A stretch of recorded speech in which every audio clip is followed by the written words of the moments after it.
Hi guys, how are you today? 2020 has been a very difficult year for most of us, and we are really hoping that 2021 will be a great year with a lot of big changes and lots of new and exciting things. But guys, the reality is that the change only happens when we take the right actions at the right time. And the right time is now. It is this time when we have to take intelligently directed actions to make sure that our new year is an amazing year. So, I want you to think that what is it that stops us from creating the life we truly desire? So, what is it that's stopping our children from achieving their dreams, their desires, how they want to be, how they want to live? What is it that really stopping them? Like, what is it that comes in the way of how they want things to be and how the things are and how they want their life to be and how actually the life turns out? What is it that actually controls this whole process? So, based on a lot of research, it has been discovered that we are hugely controlled by our self-beliefs and our self-image. So we hold an image of ourselves about how we are in our subconscious mind. And that image hugely controls what we do and how we live our life. And that image is formed on tons and tons of beliefs about ourselves, which we form since we are born. So since our birth, we have been forming beliefs about how we are, about our capabilities, about everything about us and how the world around is actually is. And that really dictates our actions, our results, our behavior, our feelings. And a lot of those beliefs we are not even aware of because they are in our subconscious mind. So sometimes we are really thinking that what is holding us back? Like we are trying so hard, we are trying to do this really, really well, but there is something which is stopping us, and that is our self-belief. So Maxwell Maltz did this research at the time when computers were being invented in 1950s and 60s, and he discovered that our brain is actually an incredible machine which we have been given, and it is capable to solve any problem, anything, and it can do anything we want it to, and it has the power to solve any kind of obstacle or make anything happen. But still our results and our outcomes do not match the powerful machine which we have got, because it is hugely controlled by our self-beliefs.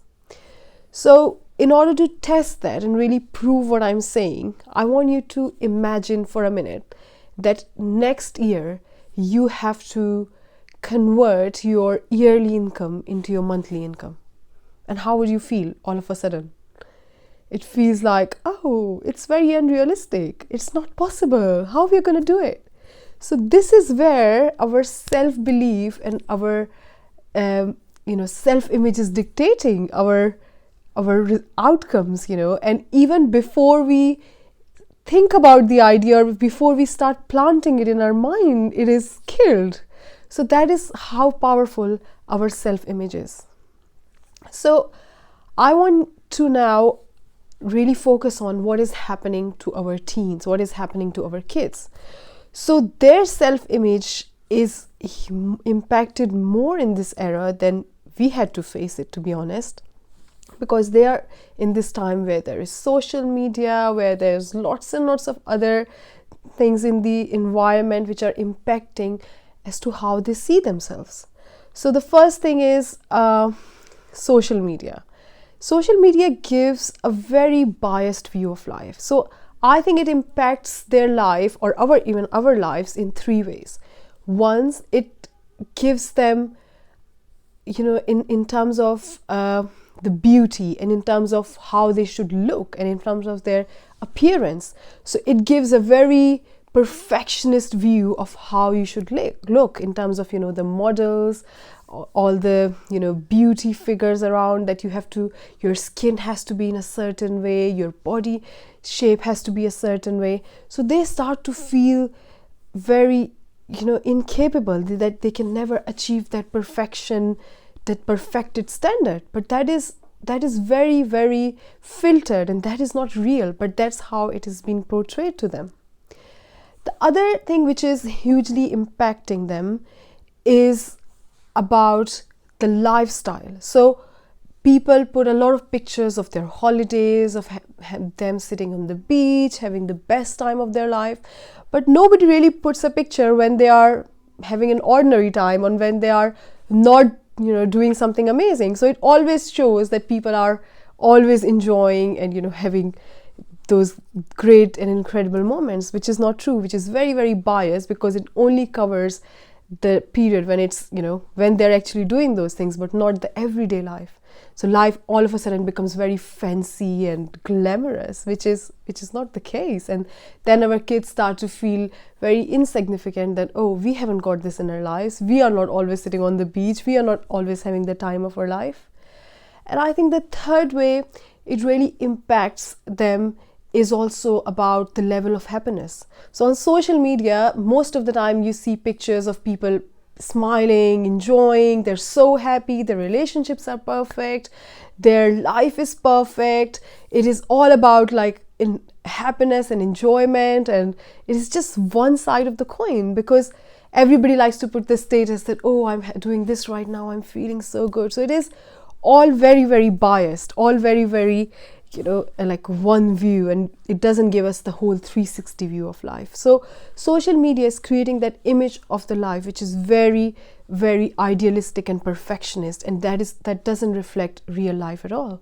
And that is hugely impacting how our kids are feeling and what kind of self-image they're making about themselves. And some of the beliefs are directly formed in their subconscious mind, so they're not even aware of that.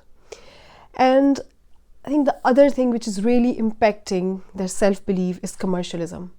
So I think it is a huge, huge thing these days, that when there's a new brand, or when there's some brand in fashion, that everybody has to wear it, everybody has to have it. And if for some reason they cannot have it, then they start to feel insignificant. So the fashion almost dictates that how they are and what they think of themselves. So the outer world, the outer environment is hugely dictating who they are and how they're feeling. And this should be the other way around. It should come from their heart, from their soul, from their from the strong beliefs about themselves, that how they're feeling and who they actually are. So we need to really change the direction, that outer world shouldn't really determine their who they actually are, or their self-image.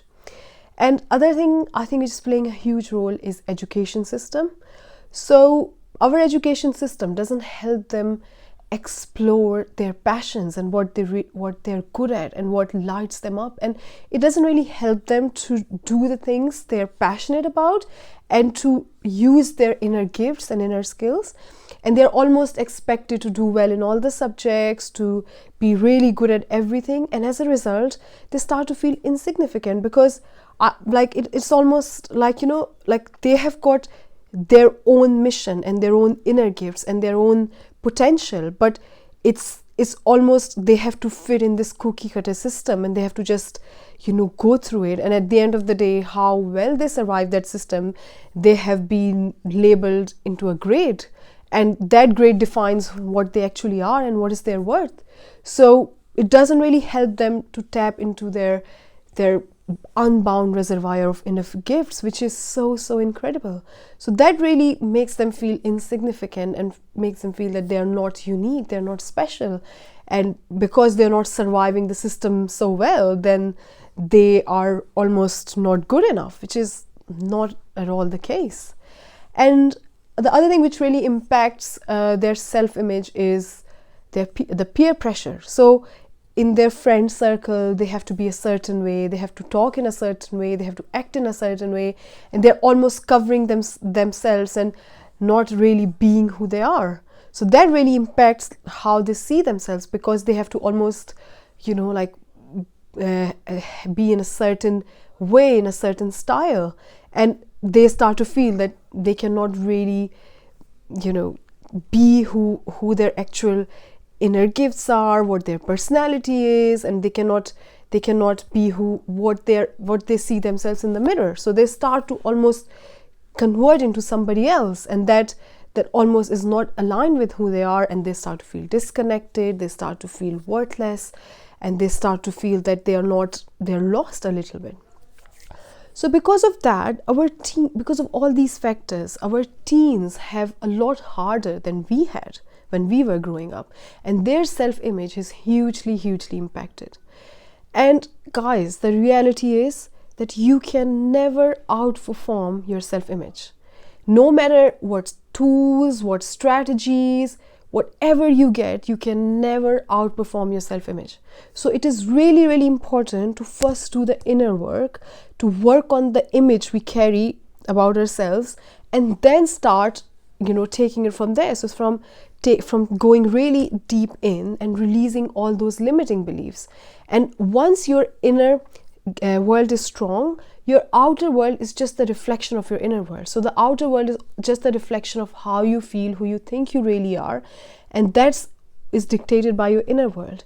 So it is really important for them to release all their limiting beliefs. It is I really like to give that example of onion. When you peel off all the layers, then you start to see the real onion comes out. So that is how it is like, that you shed all the layers, you peel all the layers of limiting beliefs, of what is stopping them, and really help them to see that what an incredible individual they are, and how unique they are, and what a powerful mind they have got, which is capable to do anything they want. So guys, I have done a lot of work in this area, and I have worked with a lot of people to really go there with them and release their limiting beliefs and create an image which really serve them to achieve the goals and to create the life they desire. Because the way it works is that first you have to create yourself to match the person who is going to go and achieve your dreams.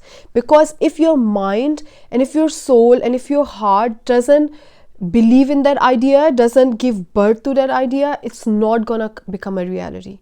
So first it has to come from the inside, and once your mind is nurtured in that way and it starts to believe in that idea, 95% of the work is done. 95% of the work is done there, and it's just 5% of the work is actually to bring it out to the outer world. So I am really passionate about this topic. I have done a lot of research, a lot of work to really nail this and understand that how we can work to get their self-image really high so that they can do whatever they want, because they are the best creation of God. They are the highest form of creation, who are the co-creator with God, so, or the universe, whatever name you want to give it to the higher power above us. But they have the power to create anything they desire, and that is what we need to help them to do. So I am fully invested to help our children work on their self-image, really uplift what they think about themselves, and release all the limiting beliefs, because some of the limiting beliefs they are not even aware of. They live in their subconscious mind. So reach out to me, guys. Have a call with me, and I will give you lots and lots of insights as to how this can be done, and I can offer you lots of programs where we can set our children up on a successful journey. But remember that everything starts with the inner work. So once their inner world is strong, the outer world is going to be that reflection. It's going to be really strong. So have a nice day, guys, and cheers to your children's success. Cheers to a great 2021. Thank you. Bye.